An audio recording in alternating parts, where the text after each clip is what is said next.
The Lost World Jurassic Park, or Jurassic Park 2, was the 1997 sequel to Jurassic Park. Big shocker with that title.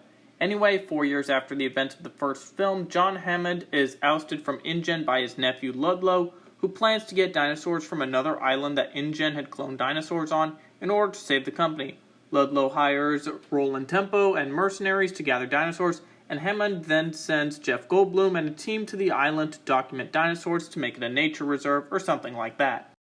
And things of course don't go very well because this is a Jurassic Park movie, and the dinosaurs end up eating a lot of people. The two groups end up banding together despite very different goals throughout the whole movie, and end up leaving Isla Sorna after a T-Rex is tranquilized. Things get a lot worse when Ludlow brings the tranquilized T-Rex to San Francisco, and it rampages all over the city before being tranquilized yet again and dragged by boat again, but this time back to Isla Sorna, and that's pretty much how the movie ends. So initially the film hints at making the leader of Ludlow's team on Isla Sorna, being Roland Tempo, out to be the bad guy because he's a big game hunter, out with a group of mercenaries working for InGen to get a bunch of dinosaurs. However, Roland is also added to be the only reason to join the mission was to hunt a T-Rex. However, him and the mercenaries, for the most part, really aren't villains of the film at all. In fact, they're kind of the good guys. They don't really do anything that gets in the way of Ian Malcolm's group, and even save them on multiple occasions, and are the only ones who really get stuff done. Peter Ludlow is an easy antagonist for the movie because he's the guy who staged a business coup to remove his uncle from office, and is the corporate sleazebag only interested in money. Ludlow is also directly responsible for tarnishing Ian Malcolm's reputation through outright bribes to the Costa Rican officials and misinformation to the press. His character is pretty ruthless, selfish, greedy, and condescending towards all of those who work for him. As a result, Ludlow is not respected by the members of the mercenary team, who instead choose to follow anything Roland Tempo says. But Ludlow feels a lot like a side villain and not the main one. However, Nick Van Owen is the clear primary antagonist of the film, despite the fact that he isn't written like a traditional villain. Nick is a photographer, journalist, and Greenpeace eco-terrorist activist who is sent to Isla Sorna by Hammond to accompany Malcolm in a documentation mission. However, Nick had another assignment, which was also to foil the InGen mission on the island.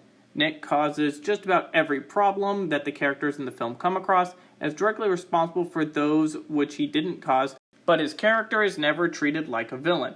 Nick Van Owen is therefore the definition of an anti-villain. For those who don't know, an anti-villain is a character who possesses heroic or noble traits, sympathetic motives, or understanding goals, but uses evil or morally questionable methods to achieve them, blurring the lines between good and evil, and often challenging the hero's perspective. He's not purely evil, but his ruthlessness and destructive actions for a seemingly just cause makes him an antagonist.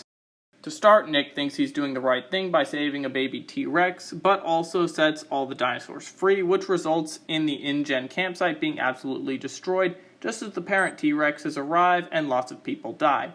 That's all on him for causing the whole mess, and he just dismisses the loss of life as believing that they deserved it for no reason. The hunters and mercs had collected all the dinosaurs for another theme park and weren't doing anything bad to them. They weren't really doing anything wrong, but Nick believed they all still deserved to die for reasons. Another clear example is when Nick took the bullets out of Roland's gun because Nick didn't want Roland to shoot any dinosaurs or the T-Rex. Well, looking at the effects, Roland had a clear shot at a T-Rex that was massacring a lot of people, and he couldn't take it. Therefore, more people died while Roland prepped a tranquilizer gun, and Nick couldn't have cared less about anyone else who died. Furthermore, Nick escapes off the island on the first helicopter to rescue them, while Roland then shoots the T-Rex with a tranquilizer. This then caused the T-Rex to be alive and brought to San Francisco. So essentially, all the deaths in San Francisco and destruction of the city are on Nick. Had he not taken Roland's bullets, the T-Rex would have been shot and a whole lot of people would still be alive in Jurassic Park 2.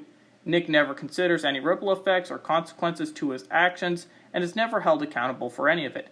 His character never expressed any regret or sympathy towards anyone being hurt by his actions, and was even happy with himself after he revealed that he took the bullets out of Roland's gun after the T-Rex's rampage when he was safely on the helicopter.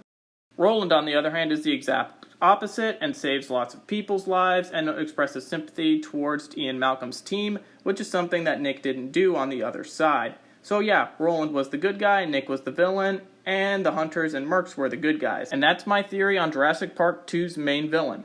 What did you think? Who do you think the main antagonist of the film is? Let me know in the comments, and thank you for watching.